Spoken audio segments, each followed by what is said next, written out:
పూరా లోకల్. నమస్తే, welcome to పూరా లోకల్. మంత్రి కోమటిరెడ్డి వెంకటరెడ్డి బతుకమ్మ పండుగపై సంచలన కమెంట్స్ చేశారు.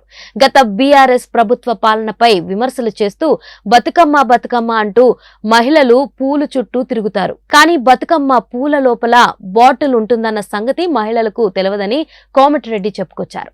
అలాగే తెలంగాణ మాజీ ముఖ్యమంత్రి కేసీఆర్ పోలీసులకు అనవసరంగా ఇనోవాలు కొనిచ్చి వృధా ఖర్చు పెట్టాడని ఆగ్రహం వ్యక్తం చేశారు. ఒక్కో పోలీస్ స్టేషన్ కు 3-4 ఎయిర్ కండిషన్ ఇనోవా కార్లు కొనిచ్చాడని అన్నారు. అన్ని కార్లు ఎందుకని ప్రశ్నించారు. బీఆర్ఎస్ ప్రభుత్వం అవసరం లేని ఖర్చులు చేసిందని మంత్రి కోమటిరెడ్డి వెంకటరెడ్డి మండిపడ్డారు.